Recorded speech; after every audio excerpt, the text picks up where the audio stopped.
आज के इस पीरियड में जो रिसेंटली गुज़श्ता दिनों यहाँ पर जो वाक़या पेश आया और जिस बड़ी ज़बरदस्त जो ये बुरहान का वाक़या पैदा हो गया और उस पर जो रिएक्शन पैदा हो गया फिर पब्लिक में, तो शायद हुकूमत नहीं चाहती थी कि वो चीज़ रिपोर्ट हो उसी तरीके से जिस तरीके से वो पेश आ रहा था. There were no orders, no formal orders, but the education minister, who is the chief spokesperson of the government, he told the editors not to come up with the papers. They have been doing it, as I said before. They have been doing it. They have done it earlier also. But the most unfortunate part of it is that they don't issue any formal orders. What you call IT era. Yeah. This is stupidity. And more than that, what was more concerning was that police came to the printing presses, stopped printing, seized copies of printing these newspapers, and even seized copies of old editions of the newspapers. On the face of it, seems like that they don't want the message or the sentiment or the news to go to reach people or out to the outside world. One of my friends actually said this, that I know about what is happening in Turkey and what is happening in Iraq and what is happening in Afghanistan, but I don't know what is happening to my neighbor. Yeah, this is not for the first time that media gag has been imposed in Kashmir. I can recall in 2008 such a thing happened. In 2010 also the government forces came down very heavily on the media persons, and even in the situations when government forces were not involved, then other forces which are active in Kashmir, and they also try to hamper the smooth functioning of media persons. So what they did recently is not something new that we had to face. We have gone through even worse. Well, this is not for the first time we are seeing in Kashmir. Right from 2008 onwards, we have seen off and on the government imposing ban on media using different methods. Sometimes they seize your newspapers, sometimes they do give you the curfew passes, and this time there was a clear-cut order kind of a thing. The minister said you should not publish or you are not allowed to publish. This time we can say there was some kind of an official ban, but this is not for the first time we are seeing it. We have been seeing it right from 2008. Even before 2008, if you see, during militancy, there were certain times when you were not allowed to go to some spots, or there were pressures, pulls and pressures. So this is an extension of that. So this is nothing new about Kashmir. But this time it was slightly more brazen. In the heyday of militancy, the situation was really bad, and the flow of information was almost zero, and you wouldn't get access to places where something would have happened, like places of encounters and where protests would have taken place or were taking place. So what I want to say is that this is not something new.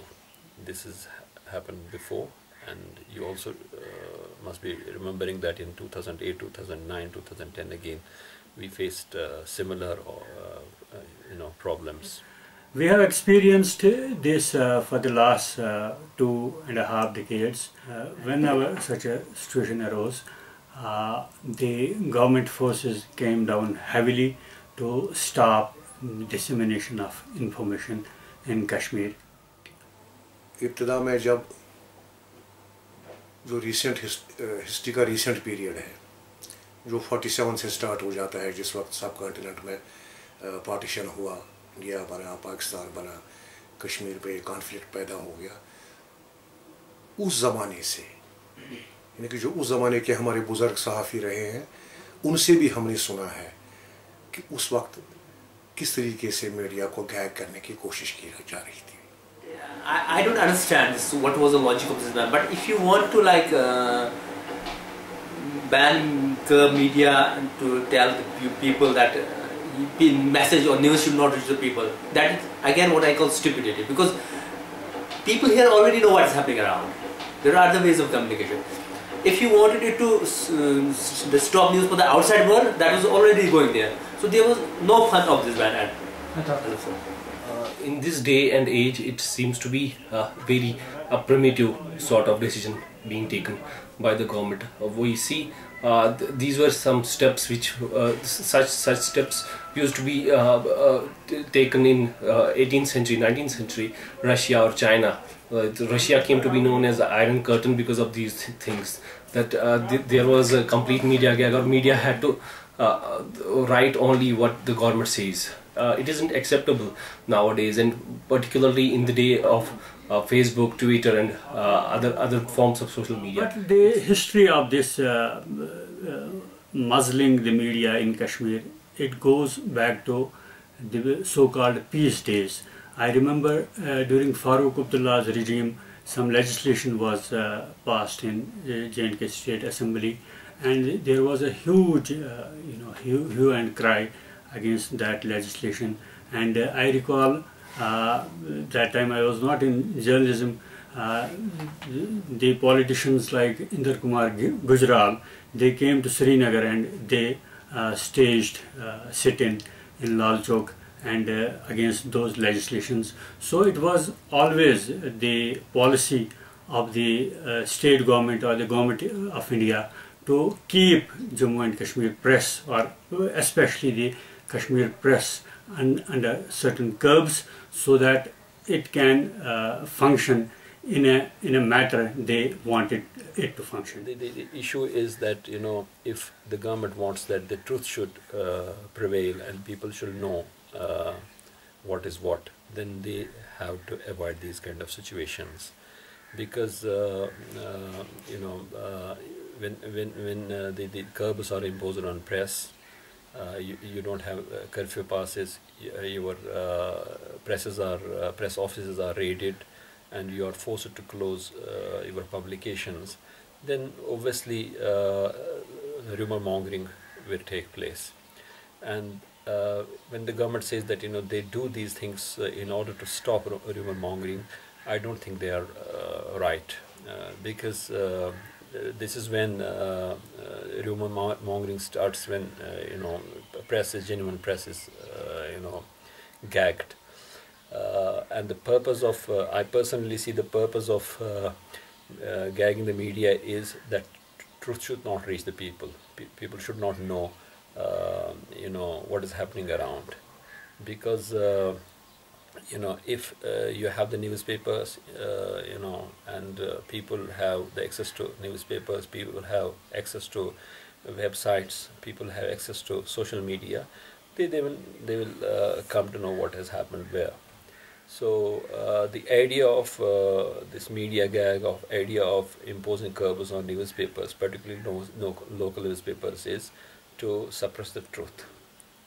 So it's absolutely nonsense when they say that they do it in order to stop rumor mongering, or as somebody said that these newspapers carry something which can create problems for the authorities, or can aggravate the law and order situation.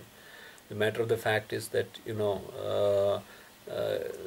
if they impose curbs on newspapers and other media, that alone will create this kind of a situation. As a journalist, it's always tough to cover Kashmir. But in 2016, in recent days, it has been slightly more difficult. What used to happen in the past, in 2008 or 2010, that you were not allowed, you were not given curfew passes, so soldiers or the paramilitary forces did not allow you to move out of your house, did not allow you to go to offices, or you could not move out, collect news, or reach to people, and that was a way of curbing media. This time there has been an official way, and added to it, this time, unlike in the previous situations, even it was difficult us even from the other side as well. People were not allowing us to move. There was anger. Whatever reasons for that anger, genuine or not, that's a different question. But there was anger even in people. If paramilitary force allowed us to move somewhere, but then the people did not allow us. So this time it was completely different and very much difficult from the previous times to report. हमारे जो बुज़ुर्ग तरीन सहाफ़ी यहाँ पे गुज़रे हैं और बड़े मोतबर और नामवर सहाफ़ी, एक आइकॉन है हमारे लिए रहे हैं, वो ख्वाजा सनाउल्लाह भट्ट साहब, जब उन्होंने आफ्ताब शुरू किया था तो उन्हें किन किन मुश्किलात से गुज़रना पड़ा है, वो उनकी किताब पढ़ने के लायक है। उसमें देखा जा सकता है कि किस तरीके से मामूली एक खबर को स्कैन करके उससे पूछा जाता था कि भाई आप ये खबर लगाएं, आप ये ना लगाएं, और जब वो इख्तलाफ करते थे तो उनको प्रोसिक्यूट किया जाता था, डिफरेंट तरीके, इमोशनली प्रोसिक्यूट किया जाता था, बाकी तरीक़ों से प्रोसिक्यूट किया जाता था उन्हें। लेटर स्टेज में अभी जब भी कभी सहाफ़ियों ने सिचुएशन को उस तरीके से पेश करने की कोशिश है जो इंसाफ का और जो क्या कहते हैं सहाफ़ती दियानत का तकाज़ा है, उस तकाज़े के मुताबिक जब उसको पेश करने की कोशिश की जाती है, जो हाकिमान वक्त होते हैं तो उनका मिजाज बिगड़ जाता है। तो इस पीरियड में सहाफ़ियों ने काफ़ी दियानत के साथ अपने कॉन्फ्लिक्ट को रिपोर्ट करने की कोशिश की है। आपको पता है हमारी इसी प्रेस एनक्लेव में कितने बड़ी वारदातें हो गई हैं। अब यूसुफ जमील साहब का वाक़या ले लीजिए, जिनके ऑफिस के अंदर ब्लास्ट किया गया। वजह क्या थी कि वो कॉन्फ्लिक्ट को बड़ा क्या कहते हैं ईमानदारी और गैर जानिबदारी के साथ पेश कर रहे थे। इसी तरीके से हमारे बहुत सारे मामला थे। तो यहाँ के सहाफ़ियों ने जिस दियानत के साथ अपने कॉन्फ्लिक्ट को रिपोर्ट किया है, शायद मेरे ख्याल में सारे मुल्क में, हिंदुस्तान में कहीं पे इस तरीके से शायद रिपोर्टिंग नहीं हुई है। What happened? You were caught in a situation where you thought that this is the end of your life and this is, you are going to die. So there are a number of incidents. In fact, we lost about more than a dozen people during this conflict, which tells you what kind of situation was there that we worked in. Even in those days, media was gagged and conditions were created, and sometimes we would get a dictate from a militant group that stopped publication of newspapers. And I personally was a number of times asked to leave Kashmir, and I told them that I am a Kashmiri, I was born here, I have worked here, I have lived there, and I am not going to do that. So on the other side, the security forces, the government also would openly issue threats to us, and I received a number of telephone calls from different people asking me to stop from reporting the truth, or they had objections to my style of working, and they said that otherwise you will face problems. And in fact, I faced problems. Kashmiri journalists, they are reporting their own conflict. Sometimes a journalist's brother is killed, sometimes his relative is killed, but by and large I have seen that Kashmiri journalist lot, they have come out with flying colors, and always they have maintained the basic rules of journalism whenever they covered it, and that is how the Kashmir press has sustained, and it is a credible press. Media gag की किसी भी ज़माने में relevance नहीं हो सकती है, किसी भी पीरियड में किसी भी हालत में रिलेवेंस नहीं हो सकती है मीडिया गैग की, क्योंकि अगर आप मीडिया को गैग करते हैं तो आप एक सोसाइटी पर डायरेक्ट अटैक करते हैं, एक सिस्टम पे डायरेक्ट अटैक करते हैं, क्योंकि उस पीरियड में जो हमारी रिपोर्टाज नहीं होगी, जो चीज़ें आपकी क्या कहते हैं डॉक्यूमेंटेशन जिनकी नहीं होगी, वो हमारी हिस्ट्री से बाहर निकलती है। इस लिहाज से हम हिस्ट्री को अपने पांव तले रोंदने की कोशिश करते हैं, क्योंकि 20 साल के बाद, 50 साल के बाद आपका जो आने वाली जनरेशन्स हैं, जो आपके रिसर्च स्कॉलर्स हैं, उनको उस पीरियड में आपको कुछ नहीं मिलेगा। यहाँ पे एक ज़माना ऐसे भी वाक़यात हमने देखे हैं कि कुछ पर्टिकुलर पीरियड्स में कुछ वाक़यात यहाँ पे हो गए जिसपे कुछ एजिटेशंस हो गई। हैरत का मकाम है कि यहाँ पे हमारे पास बहुत सारे जो उस वक्त जो अखबारात निकलते थे, उन अखबारात की फाइलें गायब हो गई थी उस पीरियड की, क्योंकि कहीं पे ये कल को ये डॉक्यूमेंट की सूरत में हमारे सामने नहीं आए। तो आज के पीरियड में अगर ऐसा होता है तो वो सारे दावे दरे के दरे रह जाते हैं जो ये कहते हुए किए जाते हैं कि भाई हम लोगों को आसमान पे उठाना चाहते हैं, तरक्की के आसमान पे उठाना चाहते हैं। तरक्की का सबसे बड़ा मीडियम इस वक्त कम्युनिकेशन है। अगर आप उस कम्युनिकेशन को ही लॉक करना चाहते हैं तो उसके बाद तरक्की की कौन सी गुंजाइश बाकी रहती है? But overall the situation was such that you won't be able to work freely, and again and no existing laws were implemented, to stop press from working, and merely situations were created in which it became difficult and sometimes even impossible for you to work. And what we would do, when I will go back to the flow of information, the poor or even in most cases zero flow of information from the authorities.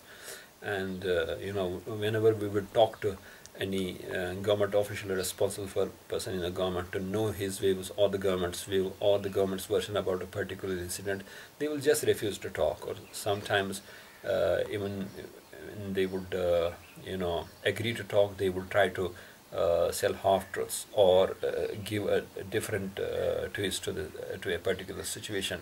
And I will give you just one example, and this was during the initial days of militancy. Militancy was at its peak, and I received a call from a friend in Navakadal area of Srinagar saying that militants have attacked CRPF petrol party, and he had seen 9 CRPF guys being hit in firing, and they were put in a vehicle, and he was not sure whether they have been killed or they are just injured. So he telephoned me, and those days he didn't have any mobile phones, and he spoke to me on his from his landline phone, and he told me that he saw 9 people being hit and being put in a vehicle and taken away from the scene. So I spoke a senior CRP officer about the incident. He simply told me that nothing has happened and somebody has given you wrong information. Then I spoke to another officer who was senior to this guy, and his name was Mr. Bakhtawar.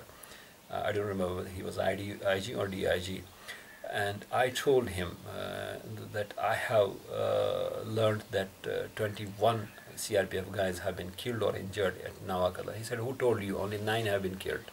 So this is how we would try to get information from the authorities and get things confirmed from them.